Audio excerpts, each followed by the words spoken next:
Thank you so much. Thank you for having me today. It's really a delight to be here. I just want to talk a little bit about who uses wearable technology, since you opened up with that. So more of a nudge, right? Do you pay attention mostly to your steps, or what portion of it? The steps? How about the sleep? Yeah, it's really an eye opener, and it's not a sleep study or diagnosis anything, but it's really for awareness, and any kind of wearable tech that you choose really is that nudge. For me, I sometimes pay attention to it, I sometimes don't, but when I don't have it on, I feel like I've lost something, and I get a little bit stressed out.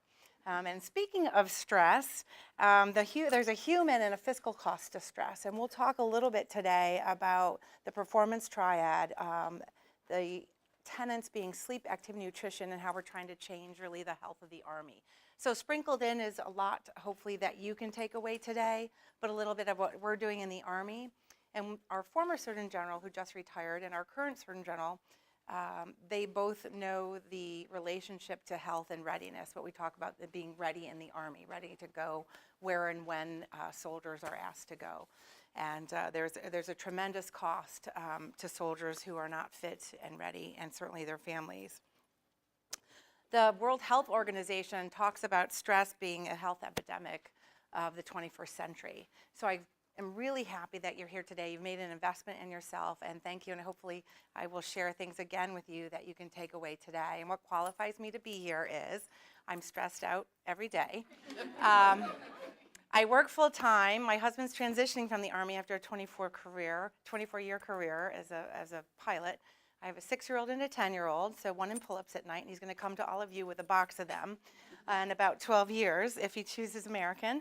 And really, I care about you, and I think you've asked us here today. My clinical background is a pediatric nurse practitioner while in the Army, which I served 20 years and retired a few years ago. So I was a leader and a clinician, and so I use that in what we're doing every day. By default, I became a communicator. I've done a lot of testimony writing, speech writing, a lot of our social media here you'll see, and hopefully we can share with what you're doing in that platform. We really have tried to create a print, digital, and video strategy around the performance triad, and so we'll share some of those, and it's accessible to everybody. And again, really thank you for being here. Next slide. So this is how we are marketing the triad. We're a little schizophrenic. We have a couple different logos. We do have the Pantone colors, again, just for background.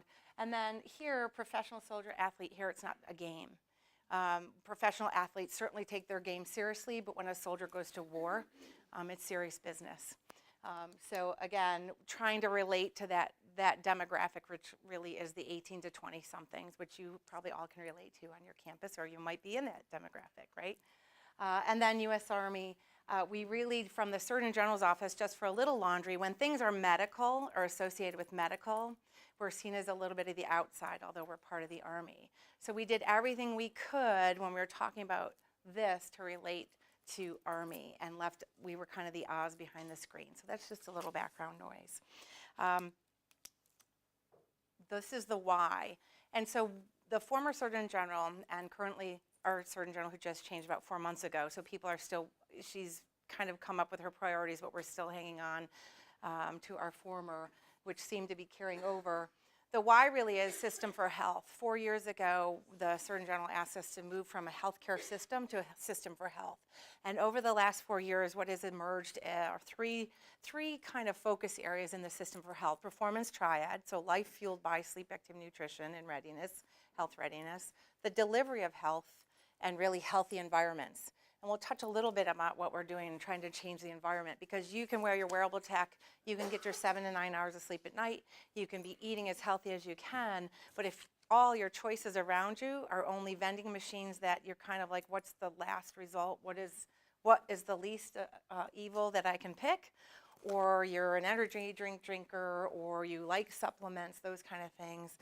We're really trying to look at the built environment. How many people either have been in the Army, know someone in the Army, or the services? A few, right? So on post, when people live on post, it's a camp post or station. It's basically a little city, and you typically have a grocery store, a hospital, the police, fire. You have everything kind of in that community, to include places to eat, places to shop. And what we're finding is we're teaching all these things to soldiers, to get at this why. Yet then when they turn to make those choices, it's, I'm going to Burger King and I'm just going to the word Whopper, right? Because that's all I have in front of me. So again, when we're talking about this and you're making this investment in yourself, be aware of your surroundings. As a collective your health and wellness directorate, probably I'm sure with campus it's always interesting how to feed students and faculty. But our Surgeon General, the very first thing 4 years ago, the first conference she did, I think there were donuts and bagels and juices and croissants and I think a bowl of fruit.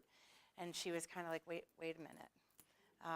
And she happened to be the first woman and the first non-physician to be the Surgeon General, which was fascinating. And our current Surgeon General is a woman and a physician by trade. So, and women generally tend to pass down health practices, the culture of health, but that's a sidebar. So anyway, but men take care of their health too. So if you go back to that slide, I really want to point out, so again, there's this fiscal cost to disease and dis-ease and stress. And there's a human cost. When a soldier comes in the Army, it takes a lot from tooth to tail to get them to their first assignment, and it's about $70,000 of your taxpayer dollars. What we know is, if you're an overweight recruit, you're about 47% more likely to become injured and 49% more likely to use that health care. And you might not translate into that fully ready to go soldier to your unit. So again, we've injured somebody who said, I do, I will, I'm willing. And oh, by the way, that's in the first 90 days. We have weight. A lot. I think I was talking to someone earlier. All of the services, like our country, are struggling with the issues of weight and obesity. And what we know about when you retire from the Army, if you stay 20 years or so, within 12 to 24 months, and the first time I saw this statistic, I called up to Public Health Center, the Army Public Health Center, and I said, where did you get it? And what's your source? Because it was 87% within 12 to 24 months of retirees, you'll either be overweight or you will be clinically obese. And it's split just down in the middle. And it was a real shocker because, again, push-ups, sit-ups, running, being physically fit, strength, endurance, power, speed, agility are part of the condition of employment. And we expect our soldiers to be able to do that, right? So it was really fascinating. And the numbers are, again, it's a lot of money to bring someone in and then discharge people. So again, there's that fiscal cost, but it's the human cost, really, about, because I want to serve, I want to be here. And so we've had to get smarter about how we're training people. And so that's what we're doing. Not only are we going out programmatically, our first program design was with 3 Army battalions, which is about 1,800 people. Wearable technology, we used Fitbit. I can say that here, but I'm not promoting it. There are many devices, as you heard, you can select from 30, or there's an app for that. We use that because it had really the components of sleep, activity, and the manual entry for nutrition. Unfortunately, what we learned are a couple of things, that it became a little bit about the wearable technology. And interestingly enough, in that demographic of the young 18 to 20-something, they thought Big Brother or Big Sister was going to watch them wearing it. And certainly the data was not identifiable. But yet most of them live on their phones, on Facebook, on Instagram, on Twitter, where they have a social halo. So it was really an interesting phenomenon. And then our second program evaluation is now we're at endpoint in about 20,000 soldiers. We also included a National Guard unit and a USAR unit, or a Reserve Combat Support Hospital. And our academic environment was the Army Medical Department Center and School, where they really focused on sleep, and they've seen tremendous rates of sick call go down, averages of scores going up. And if you want some of that data, we can share it with you. But these are some of the highlights. It costs a lot to train people, and it's really terrible that if they come, they either kind of get away from the standard, or we have an environment that doesn't support them to be healthy out of the bat. Next slide. Enough of that. So again, back. So this is our performance triad against sleep, active nutrition, and how we've branded it. We've taken the most current sports science and packaged it. So in our both program evaluations, it wasn't about the content, whether it was good or not. It was about how are we going to deliver this to the Army?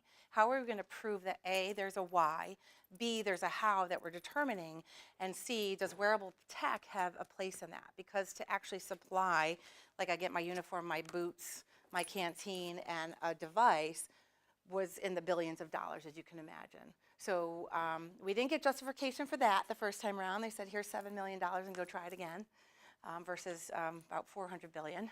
That's what we're trying to do. But we believe there'll probably be some kind of happy medium that it will be promoted, but certainly probably at the cost of this soldier.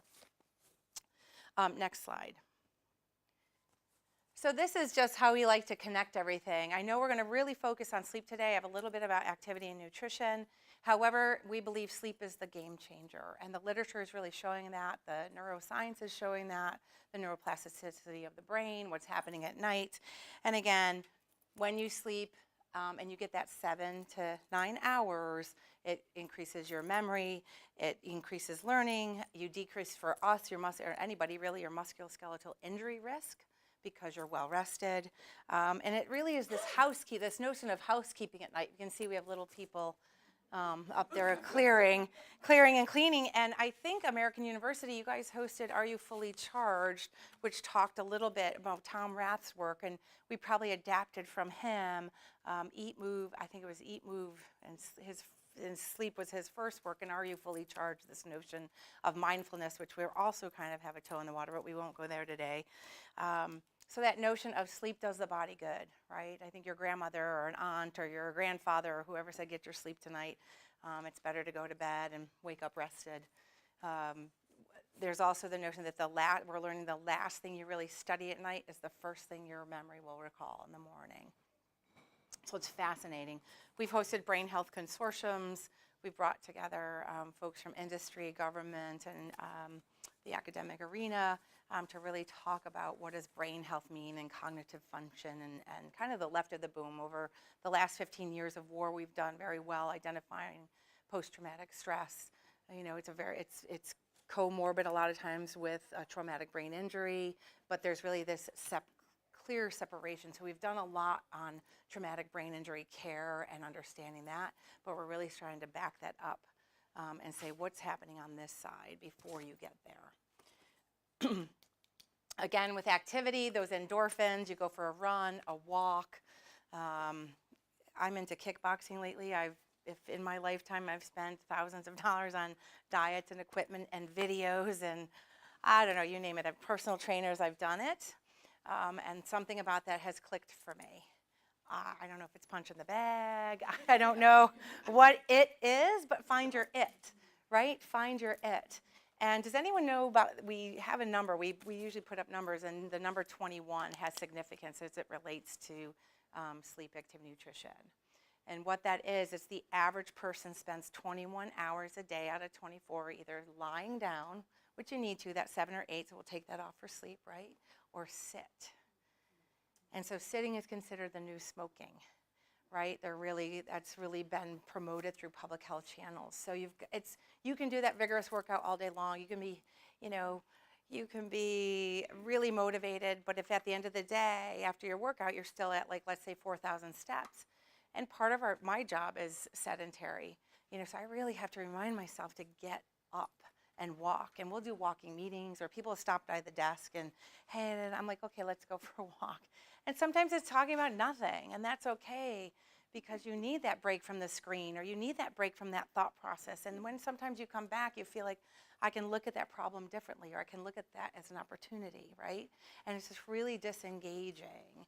Very simple, again, very simple, but the evidence behind all of this is just tremendous. Let's see. Oh, the other thing I want to say about sleep, Sleepless in America, if you haven't seen that, that was produced by John Hoffman, who was at HBO at the time. But Sleepless in America, it's really, really compelling. And that'd be something you want to look at. And the interest there is we really believe there's a relationship to sleep deprivation that's emerging in Alzheimer's and dementia. But Sleepless in America was kind of motivated. He was motivated to look into that and do a documentary. It's very, very, very, very powerful. And so that's a tidbit. And nutrition, of course. I'm in that retiree statistic. I'm trying to get out of it. I'm just very candid. I kind of woke up one day and I was in this business and I was working and writing and doing all this. And I was like, oh my gosh, how did I get here? And it's going to take me a long time to get out of here. But I'm getting out slowly, right? One of our taglines is really small changes make a big difference.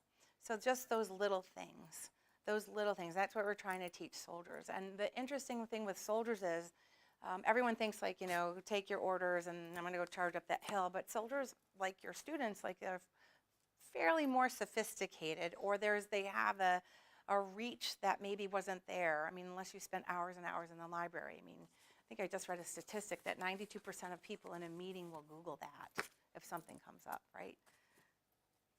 Whether you agree with that or not, but there's this information and the why and tell me why, and probably always known about adolescence from my pediatric background. What's in it for me?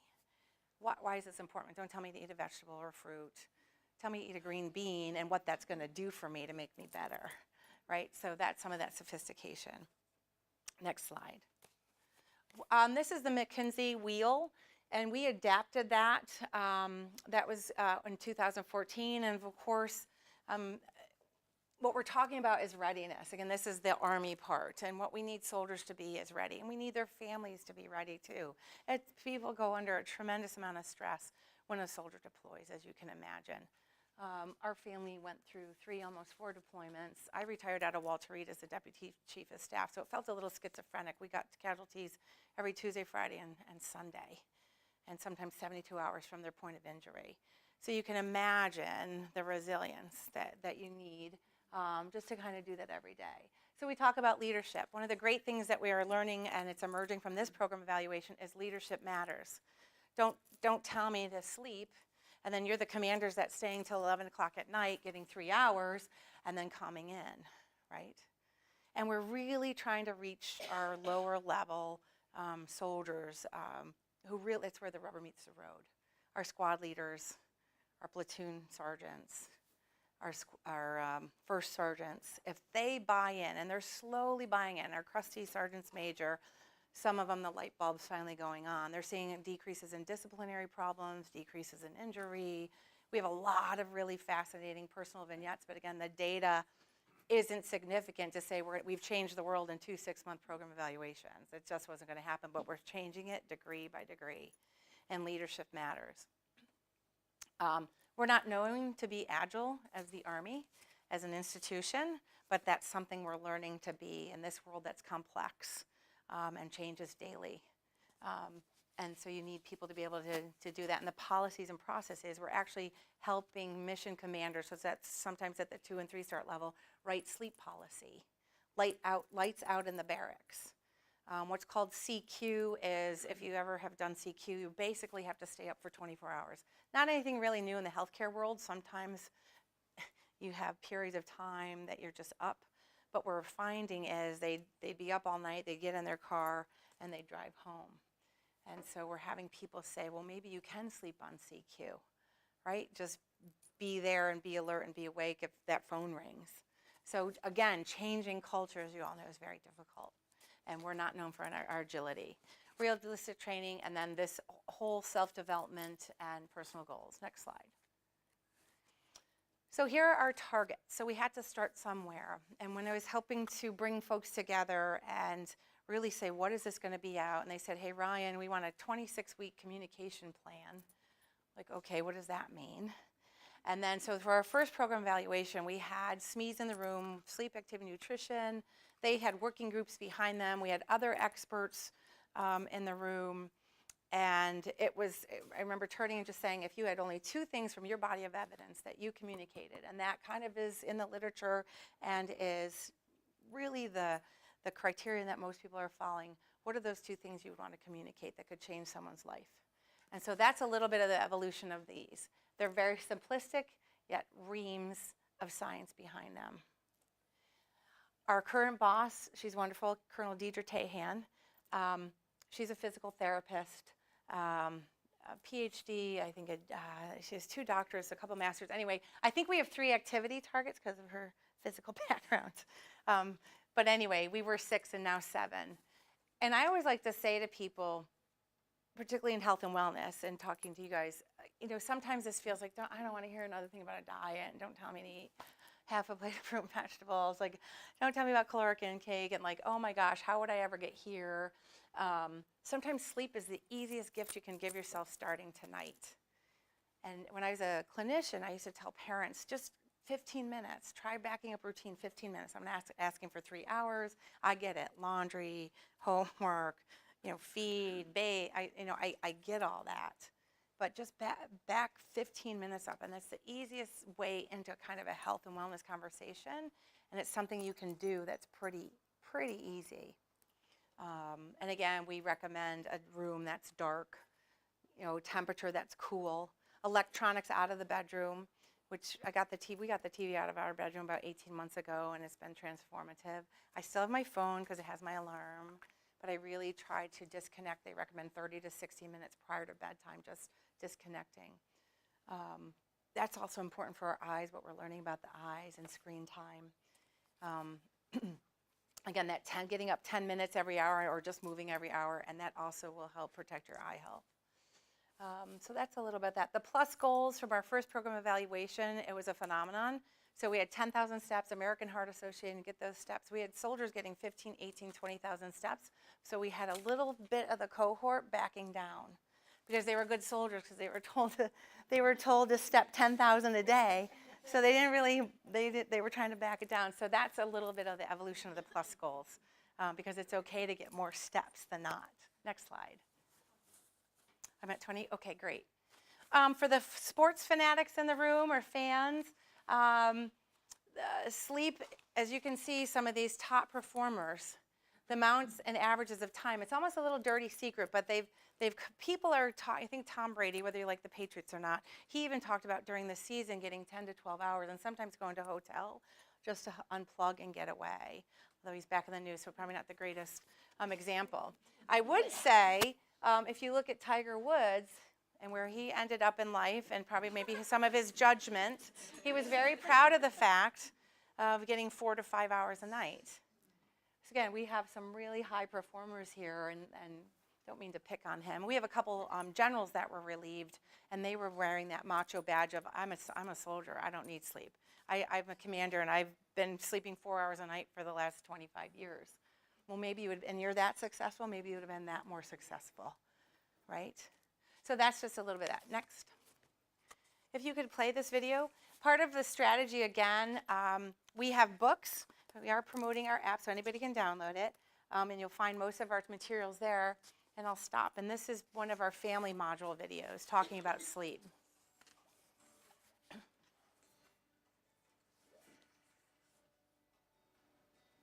Sleep is vital for your health and well-being.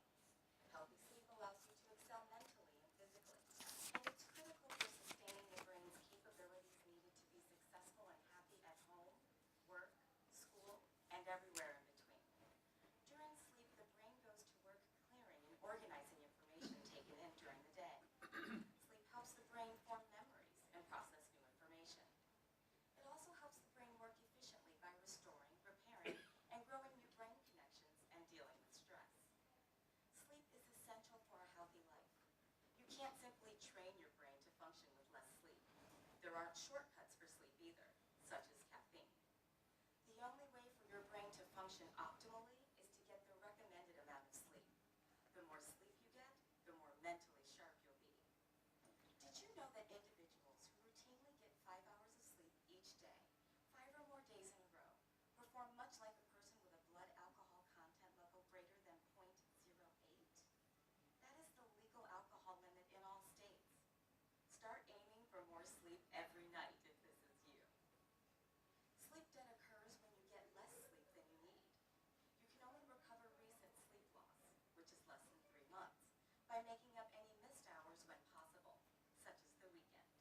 Use naps to help your mental sharpness, restore your sense of well-being, and increase alertness. A short 10 to 30-minute nap will improve alertness and reduce mistakes and accidents. Only use naps, though, to achieve 7 to 8 hours of sleep every 24 hours. Otherwise, you may disrupt your nightly sleep. Here are a few tips. Determine your sleep need. If you have recent sleep debt, implement a plan hours of restful sleep for 7 days.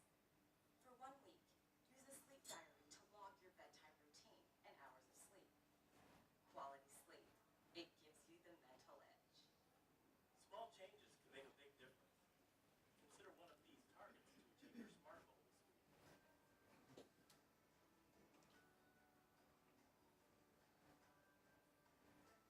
For more information on this module and to download the Family Challenge module, go to performancetriad.com.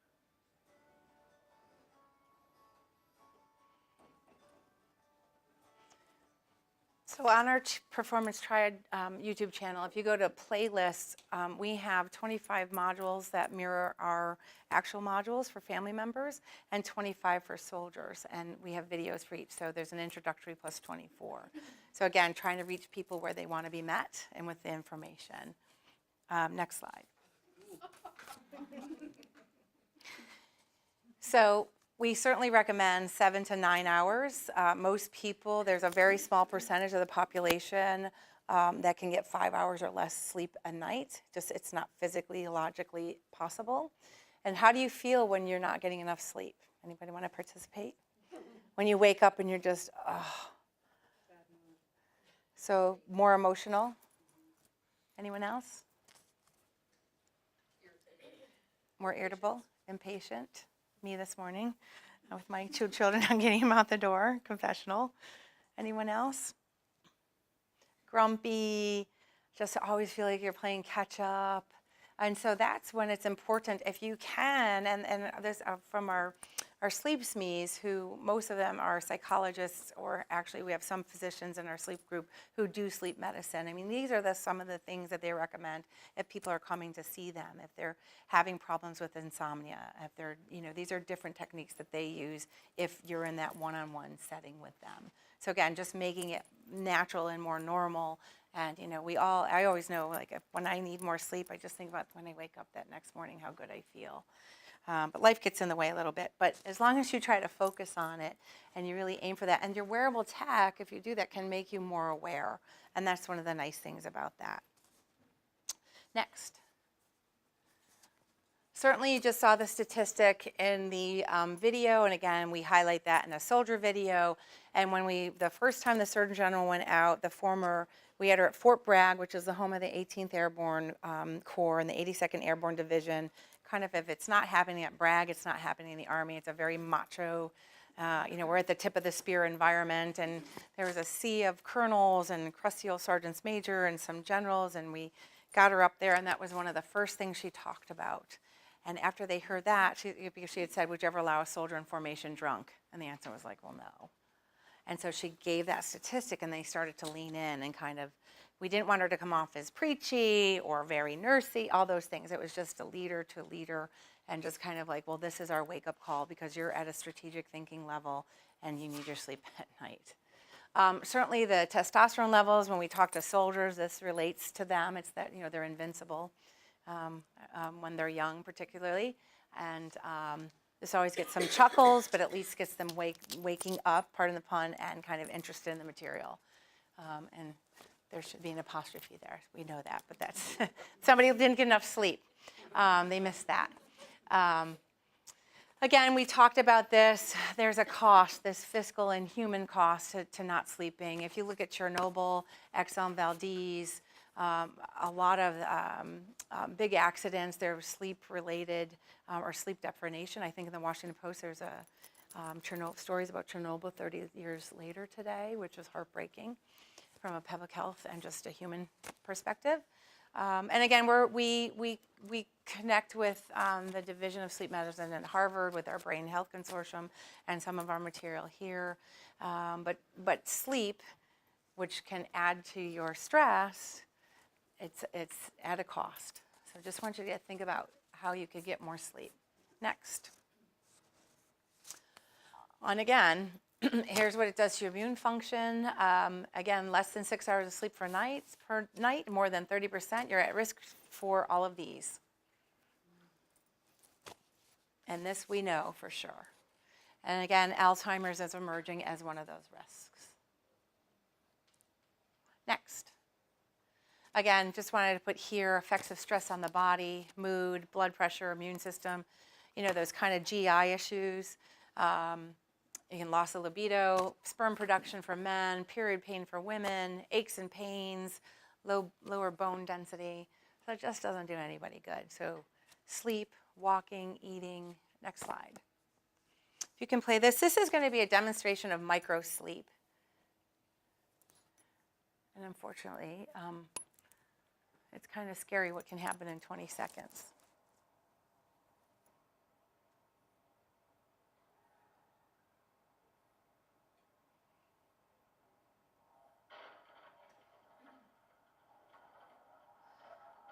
And he's not restrained either. Guilty of being so tired sometimes I get sleepy behind the wheel. So we probably all have stories where we've had those just nodding off moments, and it's the worst to be behind a car, and then add devices or distractions. So it's just a recipe for disaster. National Safety Transportation Board really, they were highlighted in Sleepless in America, but they've been having this battle cry for a long time.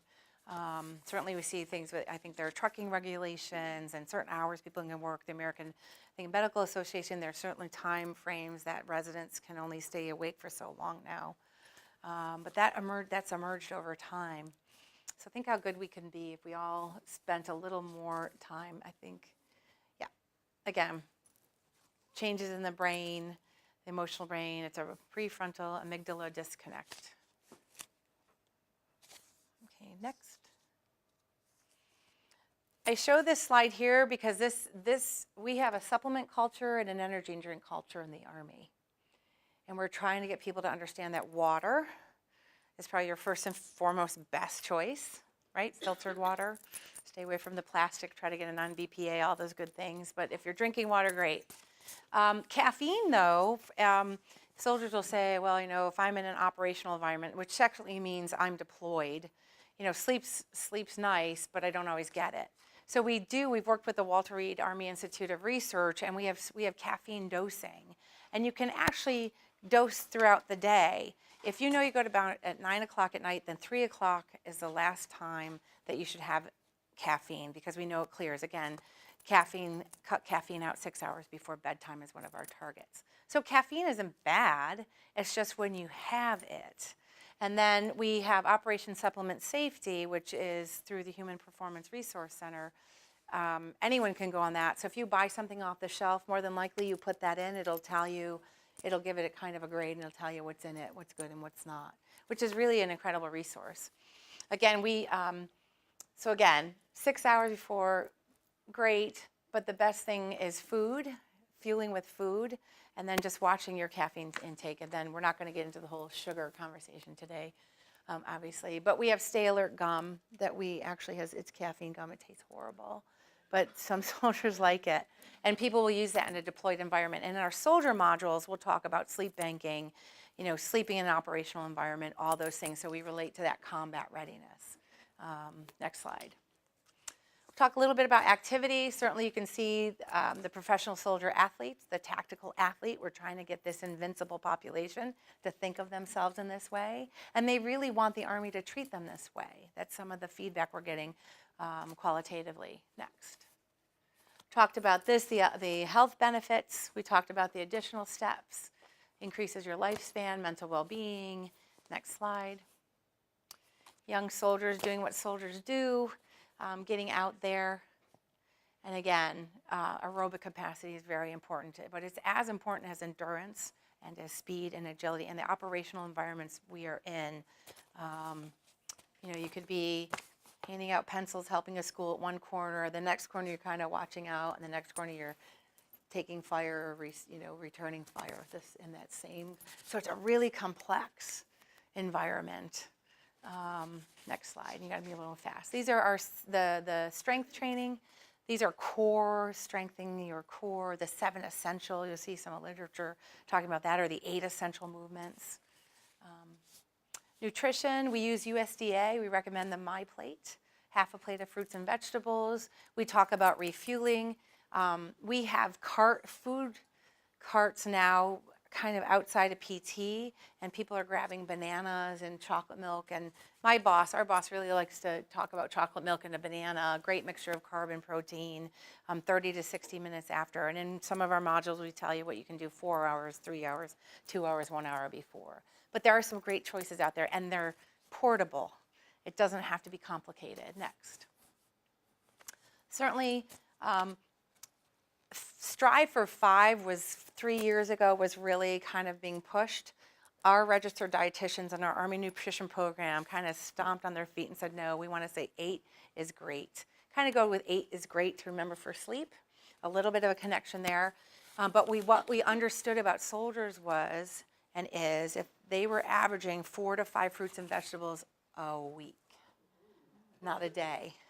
So we figured if we said get almost double of what's the 5 for Strive is, maybe they'd bump up to at least daily, right? So they were adamant about that. Next. Talked about this already. Next. I got to fix that slide. So again, I think it's about 70%, one of our modules, it's our longest module, module 5, it talks about supplements. And 70% of the industry is not regulated. And so just, again, I take vitamins, my kids take vitamins, but if you're out, they're doing muscle powders and these powders and that powders. And what they really need to do is get their sleep, move, do their PT, and have healthy food choices throughout the day. But again, we have Operation Supplement Safety to help them navigate some of that. Really, anybody has access. Next. Healthy vending, certainly, and full transparency. So we're actually working with AFES, or Army Air Force Exchange Services. So it's like a Target or that kind of box store. And so we're really working with them to change the environment. And this is one of the things. We're also in our dining facilities using a military nutrition assessment tool, environment assessment tool. And that gives it a score and gives dining facilities how they can improve. We actually were just at West Point 2 weeks ago, which is even in the Army, you can knock all you want, but unless you get in the invitation, they have a fortress around them for a reason. But they allowed us in, and we just did a sleep assessment in the barracks, et cetera, as well as a nutrition assessment. And it was the parents of the cadets, helicopter parents, or that phenomenon that you experienced today. Why is it not an A or a B or a C? I'm not going to give my age, but my parents dropped me off and said, see ya. They're like, we don't want to walk in. I'm like, no, see ya. Anyway, I hope I'm not one of the today parent, but if I am, it'll be hopefully a blend. But anyway, the parents were demanding, why are you serving such horrible food? These are future leaders. They're supposed to be the best of the best. And they kept cutting the budget in the dining facility. And so the commandant, who happens to be a woman, the first time in its history, a 1-star general, invited us in and said, I think you have something here. And so we're finishing up our report, and it'll be up to them to make those changes. But it's exciting. People are starting to listen, right? And we're trying to grow that base of privates and lieutenants, so when they grow up in the Army, this is kind of in their DNA versus having to learn about it. And then for this, if I showed you the real picture of what it looked like, so when we had the healthy vending, we worked with AFES, the whole first row was Doritos. It said healthy vending. It had all power drinks in the bottom, but it met the criteria, the BFIT criteria that was set. So again, it was really fascinating. It was like, and they showed up, and here we were like, we're going to change the vending. We're working with you. We had battalion and brigade commanders saying, what? This doesn't look any different. So we actually went back and kind of duked it out with them. And so again, it's not about thou shalt not. It's just giving you more choices. If you still want the Snickers, great, but just know there's a cost to that, and you might have to work out a little bit more or whatever. Or if you have it every day, great. And it's only 1 and not 5. Because what we know about the brain is this is my fight or flight, my survival. I have to eat to survive. This is my, there's a cupcake. Right? I'm going to have a cupcake, and maybe I'll have 2 because it's so good. And then your thinking brain says, well, that cupcake is 500 calories if you want 1. So I might just take the 1 versus just keep eating it. So again, we're really trying to do all those things. And so hopefully we'll see what kind of feedback we get. But we've got to start somewhere. And they're in the business for profit. So it's an interesting tug of war. Next slide.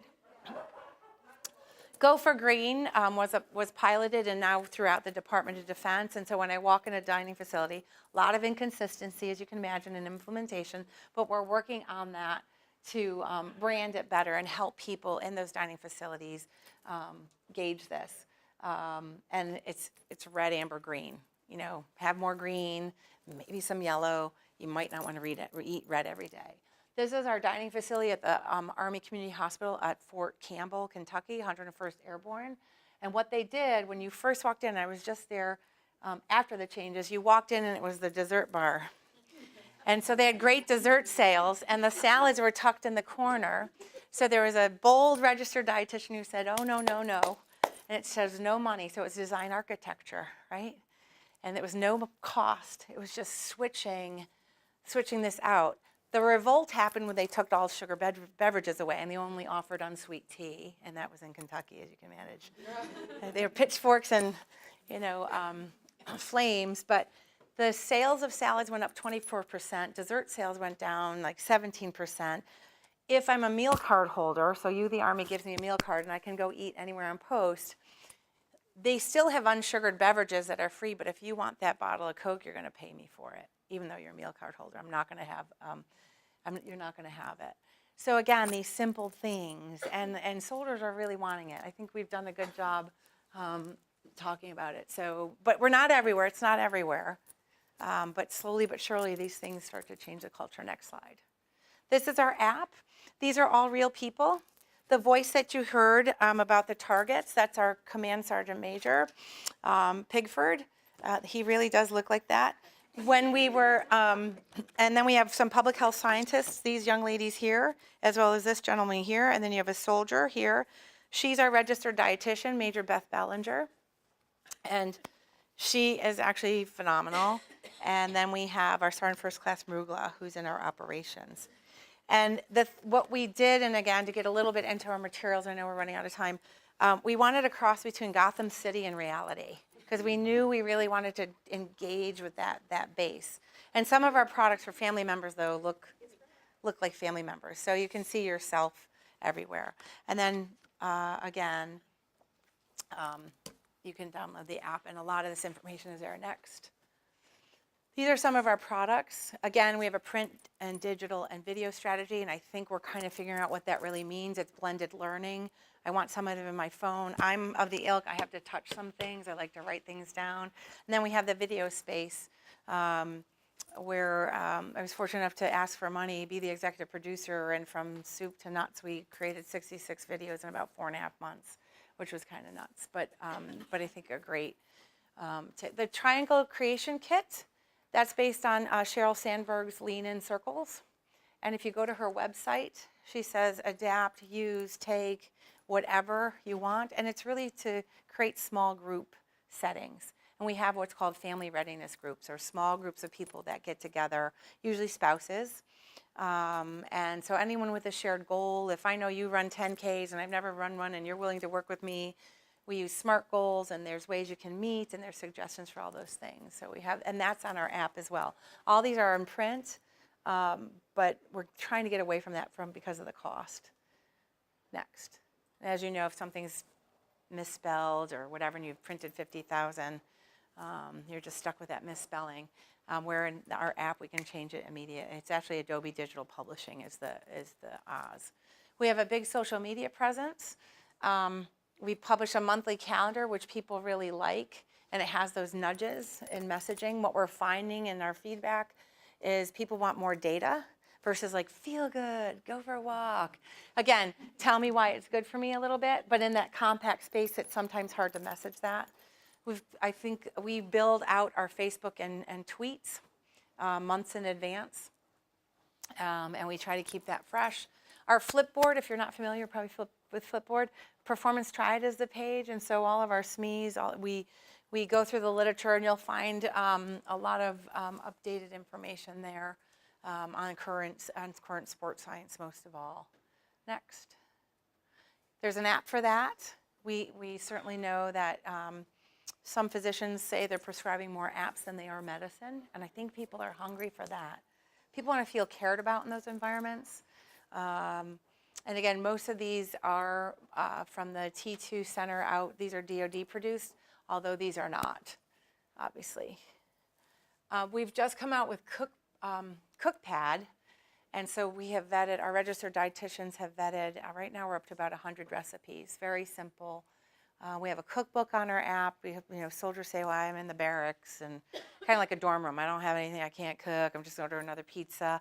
But we show them basic tools they can purchase. If you only have a microwave, simple meals you can prepare. And then we also show on the, what we wanted to do is like, well, I only have $10. Well, $5.24 I think gets you some chicken, some beans, this and then that, and I think it was $7.99 or close to 10. You get a 24 pack of Coke, 24-can pack of Coke or something. So again, just trying to show them that it's not as expensive as you think to be healthy or buy healthy food, but it's pretty daunting if you continue to have this in this invincible period of your life. Next slide. No, these are all free. I think MyFitnessPal is still free. Fujicate. This is really cool. This tells you A minus, B minus, C. That thing you think that's really healthy. You actually scan the barcode, and it'll give you a grade. And then it offers you alternatives to that. And if you're still willing to make that choice, fine. Again, we're really not about thou shalt not. We don't want to be like waving the finger and oh my gosh, and don't do that. It's I don't know what we actually. Little of an inside voice. We were having a kind of a duke it out on our team. I work with Army social media, and the Army's birthday is June 14th. And we're coming, earn your cake was a clever hashtag, right? Because birthday cake is everywhere around the Army on June 24th. And my team was like, no, it shouldn't be cake. It's the wrong message. And I was like, I don't want to know a birthday without a cake. Now, you might make one out of strawberries for you, but I'm going to make a real cake. So anyway, it's an interesting dialogue, and there's got to be a balance in it as well. Next, and then there they are. We look and feel our best with quality sleep, activity, and nutrition. I really thank you for your time and attention today.